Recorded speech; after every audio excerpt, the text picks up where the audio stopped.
नमस्कार, बुलेटिन में आपका स्वागत है और मैं हूं आपके साथ रितेश कुमार गौतम और बात करेंगे उत्तराखंड की खबरों की। चमोली में रात को हुई भारी बारिश के बाद बादल फटने से काफी नुकसान हुआ। नंदानगर के कुंतरी, लंगाफली और अन्य इलाकों में बादल फटने से कई गाड़ियां, मकान मलबे में दब गए। आपको बता दें कि 33 मकान पूरी तरह क्षतिग्रस्त हो गए हैं और कई दुकानें, मकान मलबे की चपेट में कई इलाकों में आए हैं।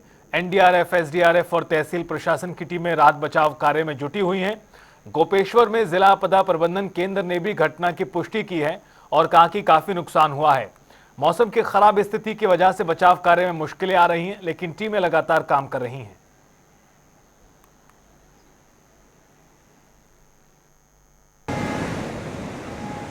तीन तस्वीरें आप देखिए किस तरह से नुकसान हुआ। धुरमा गांव, गोपेश्वर, नंदानगर और इन तीनों ही जगहों पर चमोली में काफी ज्यादा नुकसान हुआ है। मकान बह गए हैं और दुकानें थी उनको भी नुकसान पहुंचा है। और ऐसे में तमाम जो स्थानीय लोग हैं उनकी परेशानियां कितनी ज्यादा बढ़ गई हैं उनका अंदाजा भी आप लगा सकते हैं।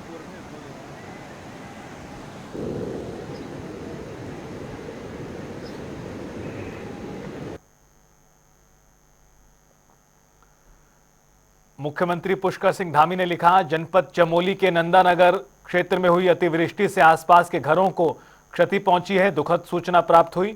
स्थानीय प्रशासन एवं पुलिस की टीमें तत्काल मौके पर पहुंचकर राहत बचाव कार्यों में जुटी हुई हैं।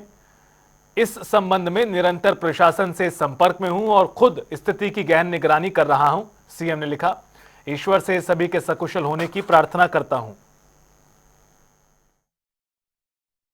जनपद चमोली में नंदानगर घाट स्थान है, वहाँ पर गांव में बादल फटा है और बादल फटने के कारण कई मकान क्षतिग्रस्त हुए हैं।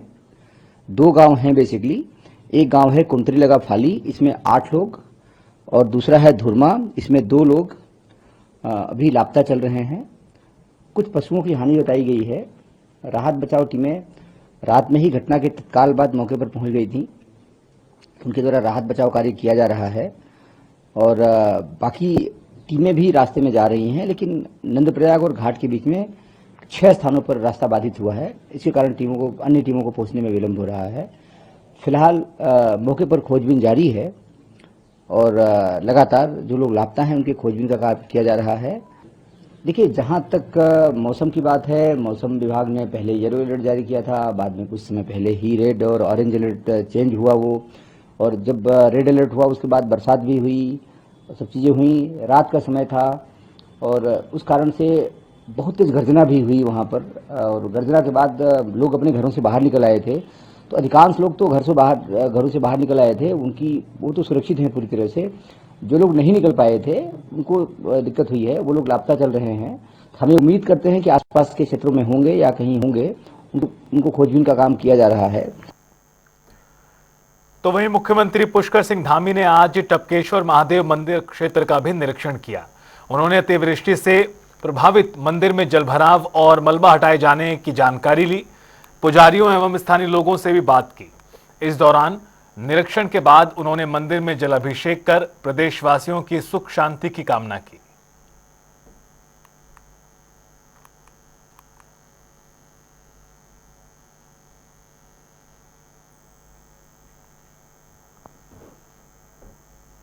आपदा विभाग केंद्र में मुख्यमंत्री पुष्कर सिंह धामी ने अधिकारियों के साथ बैठक की है। इस दौरान सीएम ने अधिकारियों को आपदा से बचाव को लेकर दिशा निर्देश भी दिए। से चमोली जनपद के 4 स्थानों पर अलग अलग कुंतरा लगा फाली में, कुंतरा लगा सरपाणी में और शेरा और धुरमा में ये लगभग 33 मकान बादल फटने से और वहाँ भारी मात्रा में मलबा आने से पूरी तरह से क्षतिग्रस्त हो गए हैं। सभी पूरे सितंबर माह में पूरे समय अभी तक, जब तक हमारा मानसून पूरी तरह से थम नहीं जाता है, तब तक सभी जिलों को, सभी आपदा प्रबंधन के लोगों को और एनडीआरएफ, एसडीआरएफ जितने भी एजेंसियां हमारी काम करती हैं सभी को अलर्ट मोड में रखा गया है। मौसम विभाग से भी लगातार हम लोग संपर्क कर रहे हैं और मौसम विभाग की जिस प्रकार का अनुमान है उसके अनुसार सभी को अलर्ट मोडों में रहने के लिए, और नदी नाले ऐसे स्थानों पर जो उसके किनारे रहने वाले लोग हैं उन सभी को सुरक्षित स्थानों पर पहले से ही जो है ले जाने के लिए कहा जा चुका है। क्योंकि सर यात्रा अभी क्यों माना जाता है 15 सितंबर का मौसम ठीक होगा, यात्रा अपने रिदम पे आएगी, तो आपके यात्रियों से अपील बतौर मुख्यमंत्री। देखिए, यात्रा अभी हमारी बद्रीनाथ जी की, केदारनाथ जी की, गंगोत्री की और यमुनोत्री की सभी जगह अभी सुचारू रूप से यात्रा चल रही है।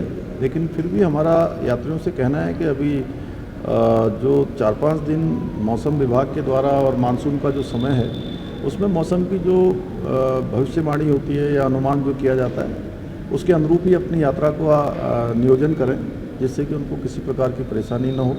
वैसे हमारा संपूर्ण प्रयास है कि ये दूसरे चरण की यात्रा भी पहले चरण की जिस प्रकार से यात्रा हुई, अच्छे प्रकार से लोग श्रद्धालु आए, तीर्थयात्री आए, अपने दर्शन किए और सुरक्षित और आसानी से वापस गए। हमारा प्रयास है हर एक यात्री जो भी आएगा उसकी सुरक्षा हमारे लिए सर्वोच्च प्राथमिकता है।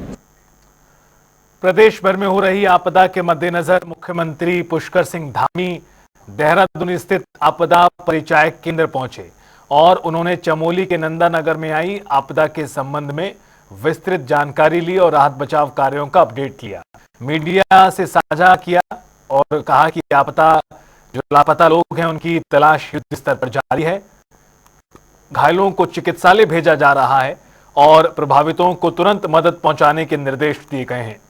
आपको बता दें कि चमोली में हुई आपदा में 33 मकान क्षतिग्रस्त हो गए हैं, जबकि 20 लोग घायल हैं, 200 से भी ज्यादा प्रभावित हैं।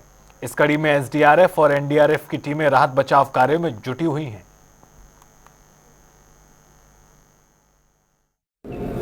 कल की रात से देर रात्रि से चमोली जनपद के 4 स्थानों पर अलग अलग कुंत्रा लगा फाली में, कुंत्रा लगा सरपाणी में और सेरा और धुरमा में ये लगभग 33 मकान बादल फटने से और वहाँ भारी मात्रा में मलबा आने से पूरी तरह से क्षतिग्रस्त हो गए हैं और काफ़ी सारा वहाँ दुकानों को, गौशालाओं को और लगभग 20 लोग घायल हुए हैं और लगभग 14 लोग अभी लापता हैं और 200 से भी ज़्यादा लोग कल की जो रात की आपदा चमोली जनपद में आई है उससे प्रभावित हुए। वहाँ पर सभी बचाव करने वाले दल पहुँच गए हैं। डीएम एसएसपी प्रातःकाल ही वहाँ के लिए चल दिए थे और भी अन्य जो लोग घायल हैं उनको कुछ लोगों को वहाँ पर अस्पतालों में पहुँचाया गया है और जो गंभीर रूप से घायल हैं उनके लिए क्योंकि मौसम का इंतज़ार कर रहे थे और अभी एक विंडो मिल गई है तो उनको तत्काल वहाँ से एम्स शिफ्ट किया जा रहा है। एक बच्चा भी है जिसके सर में चोट लगी हुई है और अभी भी कुछ लोग वहाँ पर जो घरों में ही फंसे हुए हैं उनको निकाले जाने की कार्रवाई की जा रही है। एनडीआरएफ, एसडीआरएफ, आईटीबीपी और पुलिस के लोग पर्याप्त संख्या में वहाँ पहुँच गए हैं और भी जो लगातार हम लोग अभी यहाँ से डीएम से एसपी से लगातार यहाँ से संपर्क में हैं। वहाँ के स्थानीय लोगों से, वहाँ के विधायक जी भी, गोपाल राम टमटा जी भी प्रातःकाल से इस बचाव कार्य में लगे हुए हैं, अन्य लोग भी लगे हुए हैं। हमारा पूरा प्रयास है कि सभी को सुरक्षित स्थानों पर पहुँचाया जाए और जो देहरादून के आसपास आपदा आई थी जिसके कारण से सड़क मार्ग, बिजली, पानी, तमाम प्रकार के जो मार्ग जो है अवरुद्ध हुए थे उन सभी को रिस्टोर किया जा रहा है। काफ़ी सारा रिस्टोर अभी तक हो चुका है। जो लोग शिविरों में हैं उनको भी हर प्रकार से देखभाल की जा रही है। हमारा प्रयास है कि जल्दी से जल्दी हम जो है इन स्थितियों को सामान्य करें। गढ़वाल से बीजेपी के सांसद अनिल बलूनी उत्तराखंड में भूस्खलन पीड़ितों से मिलने पहुंचे थे, जहां वो बाल बाल बचे हैं। ये बड़ी खबर आपको बता दें, बाल बाल बचे गढ़वाल के सांसद अनिल बलूनी। दरअसल हादसा बद्रीनाथ नेशनल हाईवे पर हुआ है। सांसद रास्ते में भूस्खलन जो हो रहा था लाइव उस वक्त वहीं पर थे। अपनी गाड़ी से उतरकर वो बाकी लोगों को पीछे आने के लिए कह रहे थे, तभी इतनी तेजी से पहाड़ का हिस्सा नीचे आ गिरा कि मौके पर हड़कंप की स्थिति मच गई। अनिल बलूनी भी घबरा गए और तेजी के साथ पीछे हटे। ये तस्वीरें जो सामने आई हैं बेहद खौफनाक अपने आप में। किस तरह से जो मंजर है तबाही का लाइव उसे आप इस वक्त देख सकते हैं कितना भयानक मंजर रहा होगा। यहाँ पर तमाम गाड़ियों में लोग थे और सांसद भी इसी दौरान यहाँ पर थे, लेकिन वो बाहर निकलकर देखते हैं और इसी दौरान देखते ही देखते जो पहाड़ का मलबा है, हिस्सा है, वो भरभराकर रास्ते पर आता है। मौके पर मौजूद पुलिस कर्मचारियों और अन्य लोगों में हड़कंप की स्थिति मचती है। खुद सांसद भी पीछे की तरफ हटते हैं और उसके बाद आप देखिए किस तरह से मौके के घटनास्थल के हालात बने हैं।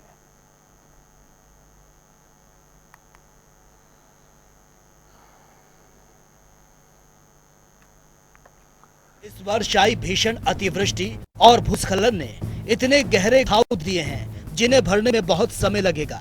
कल शाम आपदा प्रभावित क्षेत्र में भूस्खलन का एक भयावह दृश्य आप सभी के साथ साझा कर रहा हूं। ये दृश्य स्वयं बता रहा है कि हमारा उत्तराखंड इस समय कितनी भीषण प्राकृतिक आपदा से गुजर रहा है। मैं बाबा केदारनाथ से सभी लोगों के सुरक्षित जीवन, अच्छे स्वास्थ्य एवं खुशहाली की मंगल कामना करता हूँ। आपदा की इस घड़ी में जन जन की सेवा में लगे सभी अधिकारियों, एनडीआरएफ, एसडीआरएफ के जवानों, प्रशासन और कठिन परिस्थितियों में भी सड़कों से मलबा हटाने वाले कर्मचारियों के सेवा भाव की सराहना करता हूं।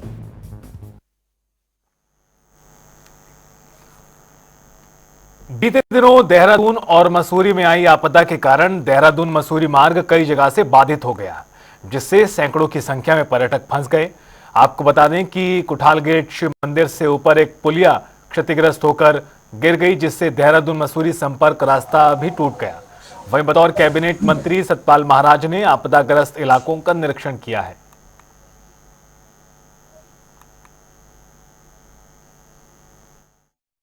मेरी विधानसभा क्षेत्र में भीषण आपदा आई है, वहीं प्रदेश में भीषण आपदा आई है, पहले धरारी में, बिथराली में, पौड़ी में, बागेश्वर में। और परसों बादल फटने से सबसे ज़्यादा नुकसान मसूरी विधानसभा क्षेत्र को हुआ है। मसूरी को जोड़ने वाला जो एकमात्र पुल है,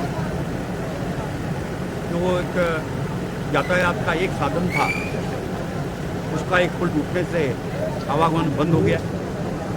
मैं अपने ब्यूरो के अधिकारियों को शाबाशी देता हूँ कि उन्होंने दिन रात मेहनत करके, हमारे एसडीएम यहाँ मौके पर लगातार रहे। कल मैंने 1 बजे फ़ोन किया तो मेरे एसडीएम यहीं पे थे और अभी 1 घंटे के अंदर ये पुल खुल जाएगा। मैं सभी पर्यटकों से, मसूरी वासियों से क्षमा चाहते हुए, क्योंकि ये प्रकृति के आगे देखिए किसी का जोर नहीं चलता, लेकिन पूरी सरकार इन लोगों के साथ खड़ी है। आप लोग आ जा सकते हैं। कोई मदद नहीं कर रहे हैं, मतलब और एक्स्ट्रा चार्जेस लगा रहे हैं। 10 किलोमीटर के 1000 रुपये ले रहे हैं एक बंदे के पर हेड के। 10 किलोमीटर एक बंदा जाएगा तो 1000 रुपये 10 किलोमीटर तक के बाइक पे बिठाने के लिए। तो आप लोग अलग अलग बैठ के आए, अलग अलग 2000 रुपये पे करके आए हैं। होटल वालों की तरफ से कुछ आप लोगों को रियायत सुविधा दी? होटल वाले की तरफ से कुछ नहीं हुआ, वहाँ पे उन्होंने अपने पूरे पैसे लिए हैं, वहाँ कुछ नहीं किया उन्होंने भी। सरकार प्रशासन से आपकी क्या मांग है? ये मांग है कि नाम जो लोग फंसे हुए हैं उनको या तो होटल को रूम फ्री करने चाहिए, खाना फ्री कर देना चाहिए, और बाइकों का ये है इनका कोई समाधान होना चाहिए। ये एक्चुअली हम लोग कहीं इसको देख लिया था, ये भी हमारे यहाँ पर जहाँ पर ज्यादा डिवास्टेशन हुआ है वो सारी लोकेशन हम लोगों ने कल ही देख ली थी। हमारे साथ चीफ इंजीनियर भी थे, एससी भी थे, और ये जो हमने देखा था तो इसमें एक बार ये लगा कि हम शायद इसमें लाइट व्हीकल अलाउ कर सकते हैं, लेकिन जब उसको बॉटम से देखा तो इसमें एक आर्च पूरा टूट गया था और लगातार गाड़ी से वाइब्रेशन हो सकते थे। तो अल्टीमेटली डिसीजन लिया गया कि यहाँ पे बैली ब्रिज लगाया जाए। बैली ब्रिज ही एक सेफ और जल्दी से जो काम होने वाला है, तो यहाँ बैली ब्रिज का कार्य करा था। ये बादल ऊपर झड़ी पानी में बादल फटा और उसके जो पानी आया है, उसी पानी से जो है हम लोगों का पानी के साथ साथ मलबा भी आया, सारा कुछ बह गया है, सब मकान भी आधा टूट गया है। यह पुल था, आने जाने की व्यवस्था थी, वो भी व्यवस्था खत्म हो गई, पुल भी टूट गया है। बहुत दिक्कत, बहुत परेशानी का सामना करना पड़ रहा है। क्या लग रहा है, कितनी डर आप लोगों को लग रही है और आप क्या सरकार से मांग कर रहे हैं?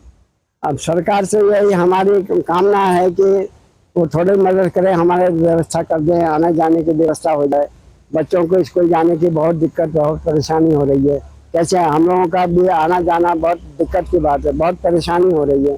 तो थोड़ा सरकार से हमारी विनती है कि थोड़ा हमारा आने जाने की व्यवस्था हो जाए। देहरादून से मसूरी की दूरी महज 30 किलोमीटर यानी 1 घंटे की है, लेकिन मानसून में जिस प्रकार से आपदा आई तो आपदा के बाद यह दूरी 30 किलोमीटर नहीं, लगता है कई मीलों की दूरी रह गई है।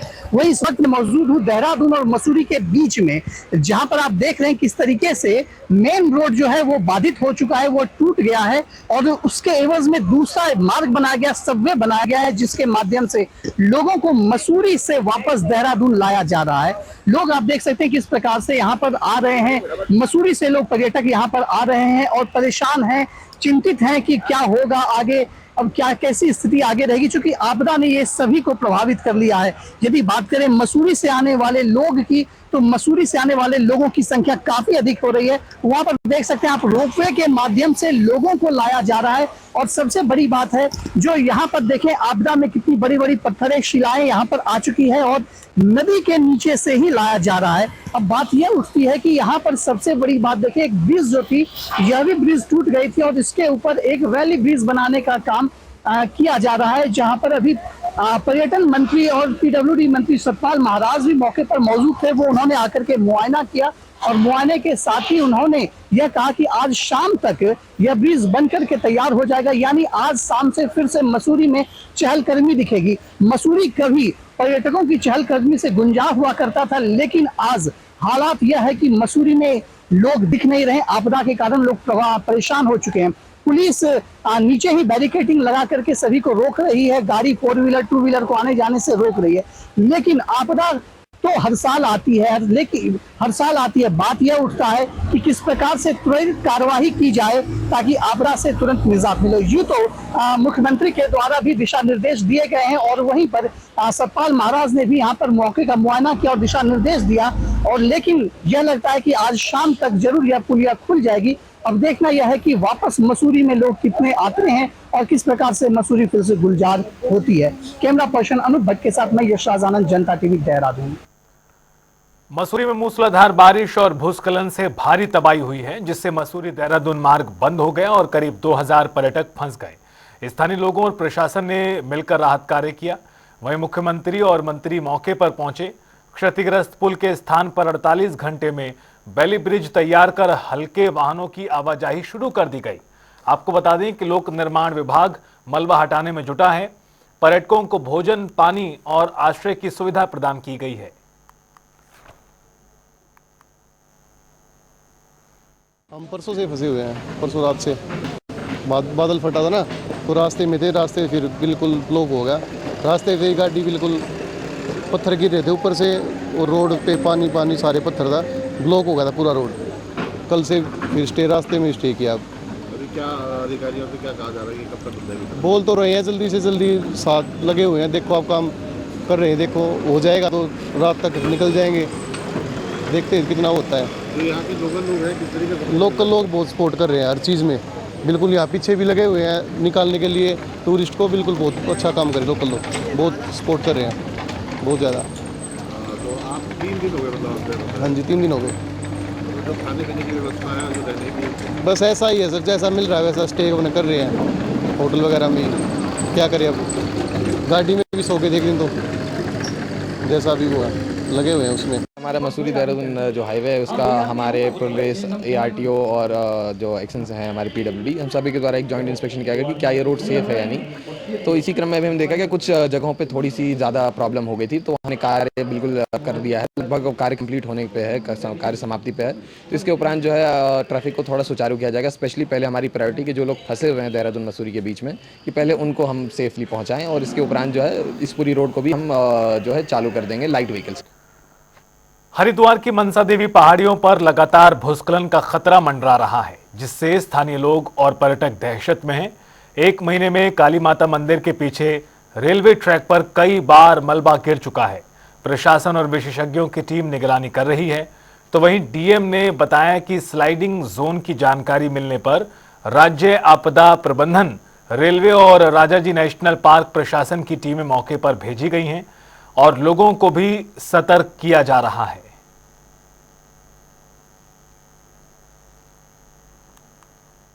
हरिद्वार के जिलाधिकारी माननीय महोदय से मेरा विनम्र निवेदन और एक अपील है जनहित में, भीमगोड़ा पर्वतमाला जो भीमपोड़ा से लेके काली मंदिर और सुरंग हर की पौड़ी तक जाती है मनसा देवी पर्वतमाला। इस पर भीमपोड़े के पास एक पहाड़ जो 2 दिन पूर्व जैसा प्रत्यक्षदर्शियों के द्वारा बताया गया कि रात्रि में आकाशीय बिजली से क्षतिग्रस्त हुआ था और जिसका एक बड़ा हिस्सा अब टूट के गिरने की कगार पर खड़ा है। और ये बहुत ही चिंतनीय विषय है। इसमें से कुछ हिस्सा कल प्रत्यक्षदर्शियों के अनुसार पिछली तरफ उसमें से कुछ मिट्टी वगैरह ढही है और आगे का हिस्सा बिल्कुल टूटा क्षतिग्रस्त अवस्था में है। आगामी समय में नवरात्रि है जिसमें महाकाली मंदिर की तरफ श्रद्धालुओं का आवागमन होता है और भीमपोड़े से लेके हर की पौड़ी तक एकल पैदल मार्ग है जिससे हर की पौड़ी तक श्रद्धालुगण आवागमन करते हैं। साथ ही भीमपोड़ा रिहायशी इलाका और उसके साथ साथ काली मंदिर के आसपास का भी रिहायशी इलाका पड़ता है। ये अगर पहाड़ क्षतिग्रस्त होते टूट के गिरता है इस तरफ तो भारी क्षति भारी अनहोनी की हमारे को इसमें आशंका है। देहरादून में साल 2014 में 7 साल की नन्ही परी के साथ हुई दरिंदगी मामले में मुख्यमंत्री पुष्कर सिंह धामी ने सुप्रीम कोर्ट में पुनर्विचार याचिका दायर करने के निर्देश दिए हैं। आरोपी को लोअर कोर्ट और हाई कोर्ट से सजा हो चुकी थी, लेकिन सुप्रीम कोर्ट ने आरोपी को बरी कर दिया। मुख्यमंत्री ने कहा कि प्रदेश की बेटियों के साथ दरिंदगी करने वालों को सजा दिलाने के लिए सरकार प्रतिबद्ध है। न्याय विभाग मजबूत पैरवी करेगा और पीड़ित परिवार के साथ खड़ा रहेगा।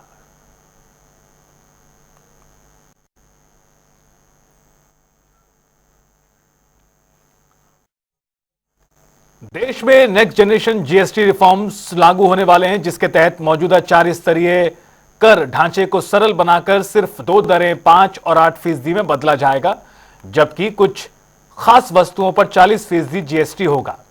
तो वहीं बीजेपी मुख्यालय में प्रेस वार्ता के दौरान पार्टी राष्ट्रीय प्रवक्ता प्रत्युष कांत ने इसे ऐतिहासिक बताया और कहा कि कांग्रेस शासन में 30 से 32% टैक्स देना पड़ता था, लेकिन मोदी सरकार ने जनता के हित में कर व्यवस्था को आसान किया।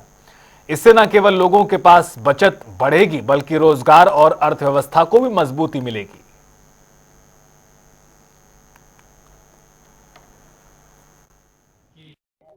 जीएसटी ये दिखाता है कितना ऐतिहासिक है और प्रधानमंत्री जी की सोच दिखाती है कि जब प्रधानमंत्री जी ने देख लिया, मोदी सरकार ने देख लिया कि हमारा जो टैक्स जीएसटी कलेक्शन है वो 180 लाख करोड़ से लेके जब 2 लाख करोड़ रुपया के स्टेबल हो गया, तो ये टाइम था लोगों को बेनिफिट देने का।